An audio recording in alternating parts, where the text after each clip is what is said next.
Welcome back, folks. Hope you're doing well. All right, so this is a quick little review for April 9th, 2025 for NASDAQ. All right, so you can see we've had a monstrous rally this afternoon.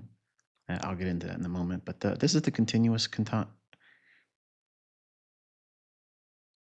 get into that in a moment. But this is the continuous contract for NQ, NASDAQ futures. And I want to remind you that we traded down to the depths of discount I was outlining last week. And then came all the way back up, straight up into these two consecutive up close candles, which is a bearish order block. Now, it doesn't mean that I'm saying it's going to go there and then go lower. In fact, it's probably different, probably the opposite. All right, so here we're looking at the hourly chart here, and you can see there's an inefficiency. And now we're looking at the June delivery contract for NASDAQ futures for 2025. We have an efficiency here with a gap and a short-term high, buys of liquidity. It took that. Traded the consequent encroachment of this inefficiency here. Now I'm noticing that we've had several buy side taken here, here, and smaller short-term intraday in here, which you'll see on the trade that I took. But we went to consequent encroachment of this inefficiency. Watch this candlestick's low to this candlestick's body. So I'm encompassing all of that price action to define that inefficiency. Relative equal highs, they smashed through that today. And this liquidity void, which is no price being offered at all, no buying or selling in between these two specific times. That's a real liquidity void. Okay, so because it gapped lower, we traded up through it and then back down through it, and then we're back moving to the upside. So consequent encroachment of that inefficiency is going to be influential today. And you'll see that in a moment. All right, 15-minute time frame. You can see the relative equal highs here, the buy side, the inefficiency on the hourly chart. And just back and forth in here, working inside that range, respecting all the quadrant levels. And here you can see that rather handsomely. And ultimately, we get this crazy town rally to the upside. Again, buy side here sits around 20,000. We're dropped down into a 2-minute chart. I want you to take a look at this little area in here. This buy side about sell side inefficiency, candlestick high to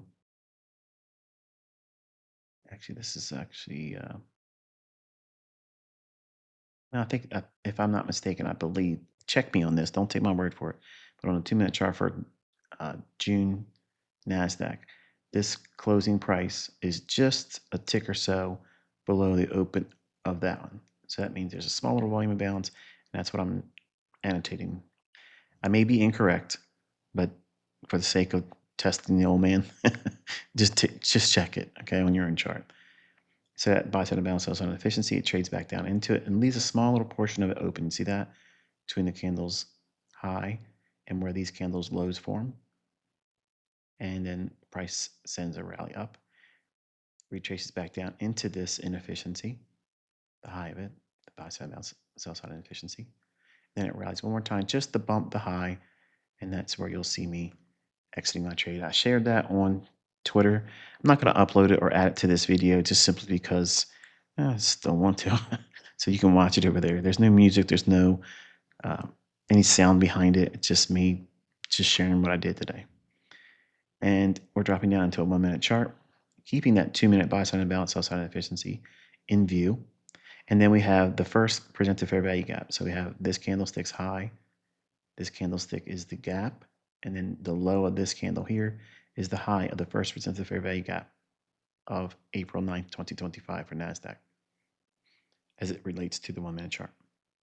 So the market trades down Inside this little area in here, right on this candlestick, you'll see my entry in a moment. And then it rallies up. And then we have this inefficiency. This candlestick's high to this candlestick's low. No, the volume imbalance. So that's what's annotated there. And if you look at the video, I actually have this inefficiency drawn incorrectly. I always fumble on that phone app. I just can't get my rectangles to drop where I want them to drop, and I monkey around with it too much. So I know what I'm annotating, and I know I'm going to have the people come behind me and try to correct me, which is fine. It's good. That means you're paying attention. But the idea is that you need to have that volume imbalance annotated, whereas in the video, you'll see me not doing so. But it drops down into the bodies respecting the midpoint, consequent encouragement, and then the wicks go down and do the damage testing, that 2-minute buy side imbalance, sell side inefficiency, but not getting back down into first presented fair value gap. Then it rallies higher, takes the high out here, then retraces and goes all the way back down into, you can see it just a peak below that first presented fair value gap, again, going into the 1050, 1110 macro. So let's put some lipstick on this and show you where the entries were. Here's the candlestick I entered on, and that little tiny little sideways caret symbol, that is where I entered. So you can see it as the candle opened, as it was a bold-faced bearish candle. You can't go any more extreme than that in terms of buying. Right there, buying on the low, and it comes back off. Next candle, it trades back down, trades below a little bit. My stop, you saw where my stop was. It was initially right below this low here. So dollar risk was rather high, but percentage-wise, it's really small relative to the account. So reaching for it to go much higher than I have here, and you can watch the video, so I don't want to steal too much thunder from watching the execution. It's about a 19-minute video, which I'm surprised that X even allows that length. But, you know, it allows me to share a whole lot more things now, doesn't it? But the market rallies up, takes out the short-term buy side, and I had a limit order for 3 of the 4 contracts that I bought. Again, look down here. It's 4 contracts entry there. Had a little bit of heat here, drawdown in other words, and then this arrow here on the next slide, which I'll show you now. You can see that that is the sideways little caret symbol that shows you I was getting out at that price right at the high. And then it gave multiple attempts to try to go higher, but then gave up the ghost and finally got stopped out on the last one that was trailed right below here. I had annotated during the recording on my phone that this was a mohawk, which is a little outside the range coloring, which is permissible before it gets to the target. And that's just a brilliant little example of sticking to the rules. And then the market came back down again, working lower over here. Which brings us to the afternoon. Okay. So you can see the business over here where the trades were entered in, where it was finally stopped out in profit on the last single contract. Then as we went through the lunch hour, we had first percent fair value gap again used here, then here, and they worked inside that new week opening gap around the high, came back above it, worked an old new day opening gap on the 8th of April, traded lower, and this is the spike down in, and Trump halts the tariffs for 90 days. And then the market goes ballistic, literally tears the face off anyone that's short, and just completely runs amok. This goes like a bat out of hell straight into the inefficiency on the hourly chart here and traded right into the consequent encroachment of that inefficiency. We have a small little new day opening gap here. Make sure you annotate on your chart. But I want to spend a minute or two because I see a lot of folks already saying, why aren't you in Telegram? Why aren't you breaking down the market in Telegram? Why aren't you telling us real-time commentary? And this is why I'm refraining from real-time commentary. Folks, I understand some of you are really new at this. Some of you, most of you probably are in demo only, and you can't appreciate the measure of risk. If you're looking at this move right here, which is what I warned about I said I wasn't going to be messing around this week. Okay. So if I do anything, I'm doing it in the privacy of my own, well, solitude. And that might make you mad. That might upset you. You might feel like I'm being selfish or stingy. No, I'm being responsible. I know the power of the influence I have.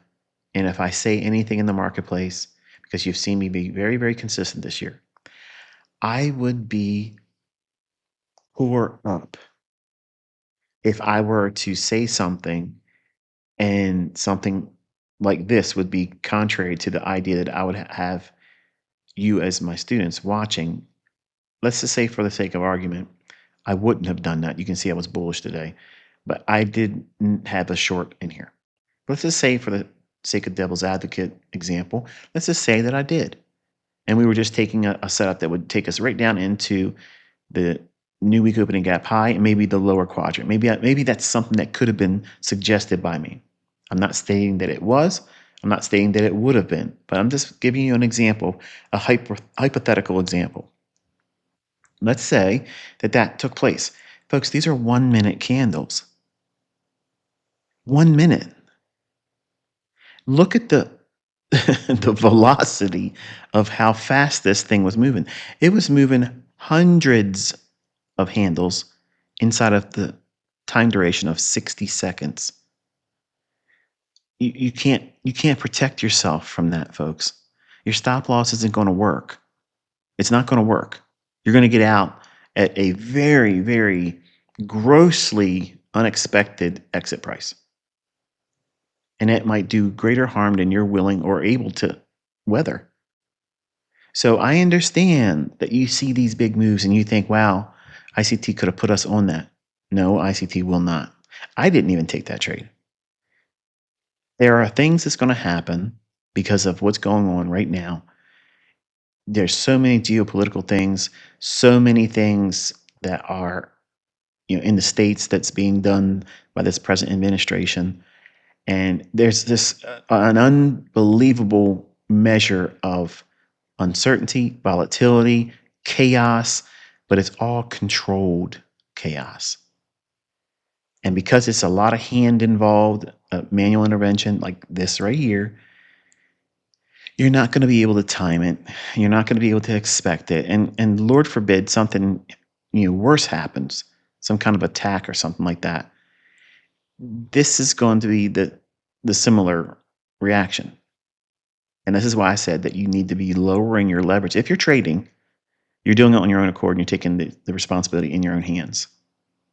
But you have to be very, very careful. And if you're leveraging in these current climate, in this condition, if you will, in the marketplace, you're gambling and you're playing Russian roulette with not only your finances, but your peace of mind and your health. Because if you get caught offside on something like this and you're a fool and you're not using a stop loss, not that it would do very much protection in this regard here, but let's say you weren't using a stop loss and you were shorting. You had your hinder parts handed to you today. And that type of pain is what I'm trying to spare you from. And you can get upset and you can get mad and say, well, you're just not doing a good job anymore. Whatever. I don't care. I'm going to be the person who I am, which is responsible. I don't want to have anyone's comment saying you caused me, because you're never going to have that. You're never going to be able to say I caused you to lose money. That's not going to happen, because everything you do in your accounts is done by you and you alone. I'm never telling you when to buy. I'm never telling you when to sell. In the Telegram channel, we talk about price action. That's it. We're reading candlesticks. That is not taking trades. That is not trade signals. And some of you like to believe that it is. Hint, hint, nudge, nudge. And it's not. And think about how you may have been put into a situation where you felt influenced by what I said. And something like this tore your face off. You're going to have a hard time trusting trading, the concepts, me, and you'll become bitter and sour. And that'll mess you up. And you may never come back from it. So doesn't it make more sense that your educator, your teacher, your mentor, your coach, okay, your quarterback, if you will, is looking out for your best interest, even when you don't realize the importance of doing so right now? You're so new, many of you, and you don't even understand the elevated risk that's associated with what we're watching right now. And I'm just trying to capture your attention long enough for you to learn still, but also balance your expectations. And if I can influence you to sit still and not hurt yourself during these periods, then I will have accomplished my goal. Because trading is not always getting in and riding moves from one point to another. A lot of it is waiting for sound setups, low risk, high probability conditions. And folks, you can call whatever you want to call right now. And if you happen to be part of something like that that rallied today, that's that's you just being on the right side of a happenstance. I'm not going to call it luck because there's no such thing as luck. But you just found yourself coincidentally on the side that just happened to not tear your face off. And I'm certain there's people out there that were not so fortunate today. And I'm trying to make sure that my community isn't going to be influenced by me to fall victim to something like that. And I've always conducted myself like this. I'm never going to, try to grandstand and do things that are outside the scope of this really sound logic and personal responsibility. We're never gambling. We're never trying to guess. And if the risks are so inflated and high, I'm going to tell you. And I'm going to act accordingly as a mentor. So hopefully that's at least calmed you down. And when things get a little bit more, I guess,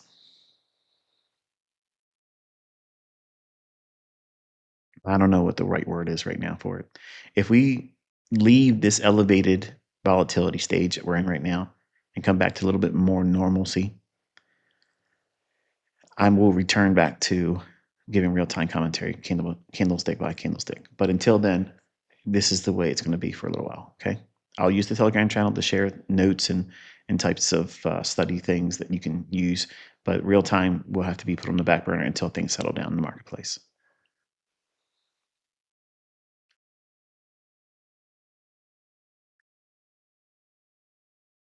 All right, folks. Thanks for watching. I hope you found it insightful, encouraging, and at least holding you accountable to your own actions. Till I talk to you next time, Lord willing. Be safe.